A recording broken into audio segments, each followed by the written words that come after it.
Hi guys, welcome to Office Blokes React. I am Office Bloke Dave. I'm Office Bloke Mike. Collectively we are two of the Office Blokes. We are indeed. Office Bloke Daz tried to do the highest vertical jump he ever tried to do, and it went about as well as you'd think it would. Yep, didn't end well. Bit of a Tom Segura situation. He just folded in half and bits fell off, and you know, it is what it is. You know, He'll be fine. He'll be back next week. Yeah, you won't be able to tell the difference. No, a bit of a limp or something, but a bit more of a limp. So he has gone after 3 years, gone and got COVID. As exciting as that is nowadays, yeah, that's it. That's it. So yeah, he's having a couple of days of not sitting in the studio coughing all over us to try and make sure that we don't get it. But you know, yeah, good. Yeah, there you go. So soon. He'll be back soon. Don't worry. Right, the top 10 highest vertical jumps in NBA history. They do look pretty high, some of these. Didn't we see one the other day where someone could have easily just dunked to their own head? Like, I think the chin was that far above it. Yeah, I know.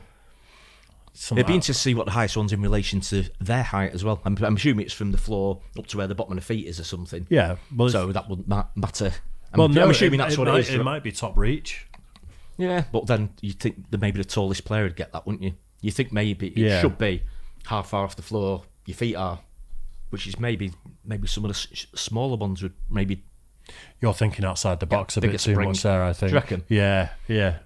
We'll find out though. You could be right. Let's do it. The top 10 highest vertical jumps in NBA history. Right. Let's do it. To be great at basketball, you have to love the game and be really skilled. However, it also helps if you can jump out of the gym. Throughout NBA history, there have been many guys athletically able to do things that are beyond belief for ordinary humans. In this video, we'll go over the players with the highest vertical jumps of all time, for those players who have official measurements. Look at that. That looked big. Yeah.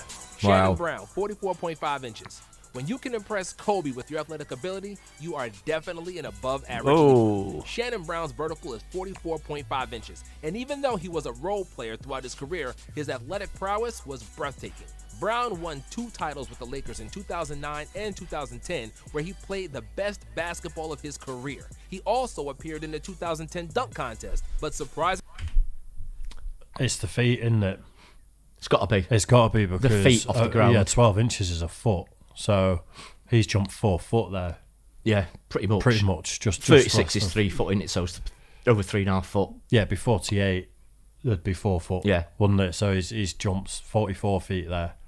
So feet off the ground just below 4 foot in height. Which is still like... That's some going at, isn't it? Yeah. Wow. Couldn't get past the first round.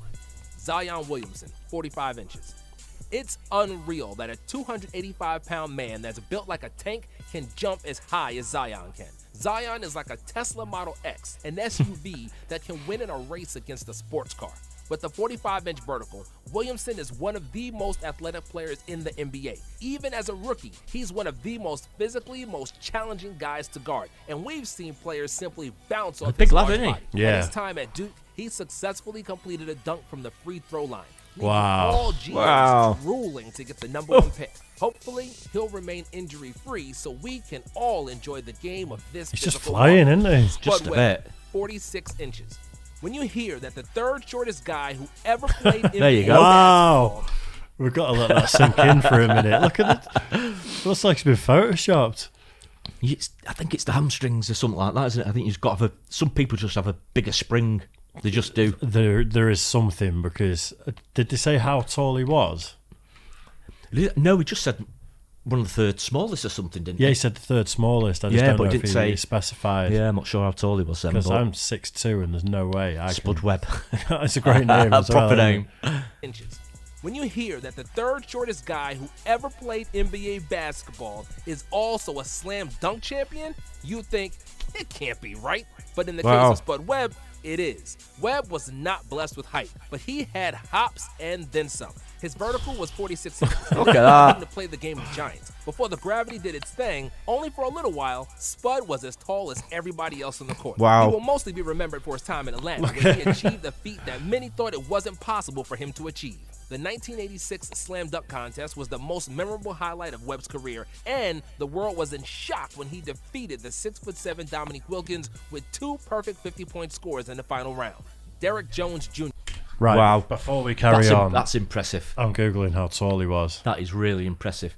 He looked about 5'10" or something there, 5'9", 5'10". Spud Webb. Spud Webb. Great name. It is a great name, isn't it? Proper name, that is. 5'6". No way.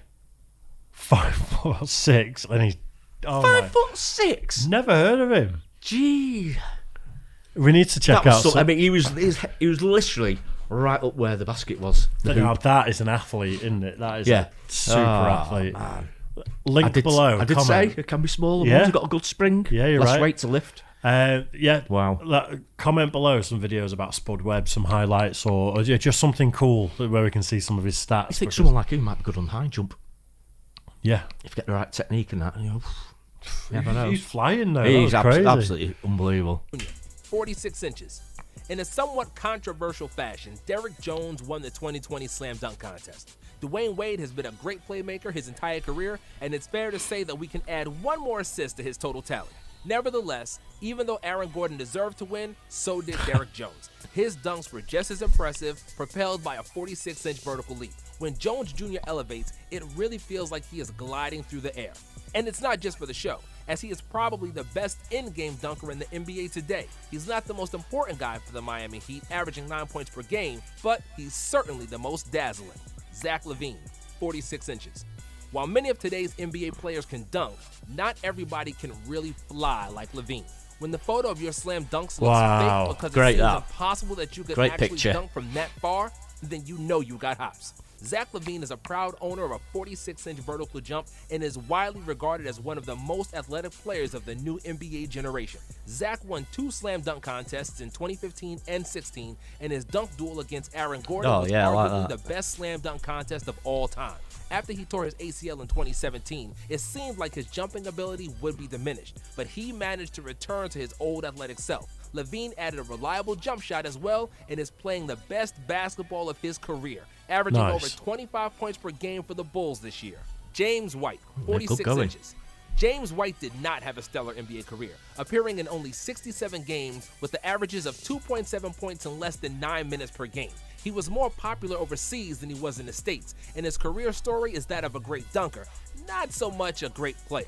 Nicknamed Flight, James White could really soar when he turned on the Jets. With the highest measured vertical of 46 inches, dunking was his specialty, and he was famous for various between-the-legs acrobatics. He appeared in many dunk contests in various leagues, including the 2013 NBA Dunk Contest as a member of the Knicks. He won an NBA championship with the Spurs in 2007, even though he didn't get a second of playing time in the playoffs.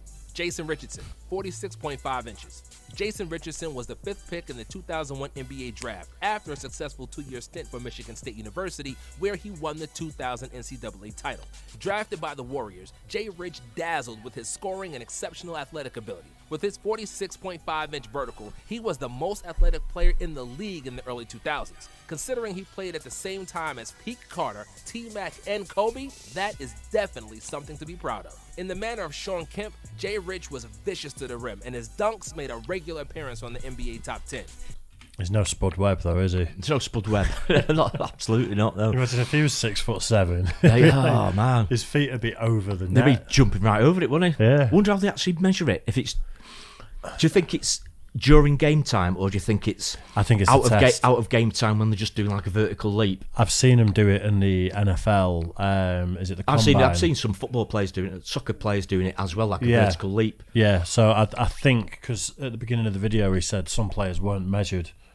So if it was in game, some sort of Hawkeye stat or something, it'd have to be, wouldn't it? But I think everyone would be measured. I'm guessing that'd be really difficult to judge as well, wouldn't it? Because your legs bent all the time. It'd be a really difficult one. But I think it's going to be in some form of like trials or I think you do like the Combine, like a standing jump sort of thing. I think they jump onto like a box or something, don't they? Or I'm not sure. I'm not sure how they do it. I think they do. Yeah, I think that's what I've seen. But still, it's crazy, isn't it? Yeah. His out-of-this-world bounce helped him to win the 2002 and 2003 Slam Dunk Contest, and Jay Rich became the first player since Jordan to win it back-to-back. Richardson was a part of We Believe Warriors and 7 Seconds or Less Suns before finishing his career in Orlando and Philadelphia. Dennis Smith Jr., 48 inches. Being able to jump really high is like winning a basketball lottery. It will often bail you out when your skills are not as developed. That can be a gift and a curse, as some players can rely on their athleticism too much and don't perfect other parts of their game. Dennis Smith Jr. is one of those players. He can jump like Michael Jordan and has the same 48-inch vertical as him, but he's far away from his airness. Smith's career has been relatively disappointing so far, and he's averaging only 5 points per game for the Knicks this season. Despite those springs in his legs, he doesn't look like a starting NBA point guard as of yet, and will have to improve his skill to justify big expectations. Darrell Griffith, 48 inches. When we think about the NBA high flyers of the 80s, the first associations are Jordan, Dominique, and Dr. J. With the 48-inch vertical, Darrell Griffith's jumping ability was up to par or better than those players, even though his legacy is somewhat forgotten compared to them. Griffith was the best player for the University of Louisville that won the NCAA title in 1980. He won the Most Outstanding Player of the Final Four and the John Wooden Player of the Year award. Utah Jazz selected him with the second pick in the NBA draft, and Griffith was Rookie of the Year in 1981. His acrobatic jumping ability earned him the nickname Dr. Duncanstein, and together with Adrian Dantley, Griffith made one of the best scoring duos in the first half of the 80s. Apart from being a 20-point scorer and a great dunker, Griffith also led the league in three-point shooting for 2 years. However, 2 severe foot and knee injuries clipped his wings, and he wasn't Dr. Duncanstein no more. His production declined, and Griffith was forced to retire at age 32. He played in Utah his entire career, and his number is retired by the team. Michael Jordan, 48 inches. Michael Jordan was destined to be great at basketball. He had a perfect body for the sport, and his 48-inch vertical and huge hands set him apart from everybody else. Exceptional leaping ability allowed MJ to make dunks from the free throw line, and it seems that for him, the laws of gravity apply. That's a bit I like. It's the distance that they travel on those. Yeah. We do it from a free throw line. Yeah, it's hard to say. You get the teeth around it. The distance that they're travelling there is absolutely incredible. Yeah, it just sort of seems to be floating over there, don't they? Floating in air. It was Jordan who had that sort of iconic one where it looked like he was running in the air, wasn't it? Yeah, I think like so. One proper iconic dunk. Absolutely incredible. It's just, it's nuts. When you think what they're actually doing, I think if us normal people were stood next to him when they did it, you'd be going, what? Oh, I imagine it looks great on here, but I can imagine seeing it live, it must be absolutely, eyes popping out. Yeah. By a bit less. Jordan was athletically miles away from every player of his era. While others were merely jumping, Jordan would take flight in his Air Jordans and remained airborne longer than any player we've seen before. Combined with his killer instinct and great basketball fundamentals, this created the narrative for Jordan to be the GOAT. A great example of Jordan's athletic supremacy is Larry Jordan, Michael's brother. Larry was 5'8" and was not a pro basketball player, but Larry could also be called Air Jordan because he had a 44-inch vertical and could dunk with ease. For example, Vince Carter's vertical is 43 inches, which tells you how genetically gifted Jordan was. Imagine being Jordan's brother and being, what was he, 5'8"? It's just not fair, is it? I mean, it's just not fair. Oh, well. Yeah, it's thinking, why? Whatever his mum was eating while she was pregnant with him. I know, yeah, it's certainly given him a bit of a boost there, hasn't it? Yeah, but it's certainly got some of the genes there, haven't you, with his leap as well, though, to be fair. I was smoking when I was pregnant with you. I didn't for your brother I gave up then. I managed to quit. Yeah. Oh, wow. It's nuts. It really is. I mean... It's incredible. It really is. Some of the leaps there are absolutely... It's all about that. What was his name? Spud. Yeah, it's all about Spud there. Spud Webb. I mean, that's incredible seeing him. 5'8". Was it? Or 5'6", 5'8". It just looked. It was 5'6". 5'6". Just looked out of place, stood next to everyone else, and then dunking. It was like, you see the height of him. He's getting right up there, wasn't he? Yeah. To the hoop. He's absolutely incredible. We need to see some videos about Spud Webb, definitely. Yeah, definitely. Yeah, comment below. I hope you guys enjoyed that one as well. Yeah, it's Don't great. forget, like and subscribe, all that good stuff. And we will see you again soon. Cheers. Cheers.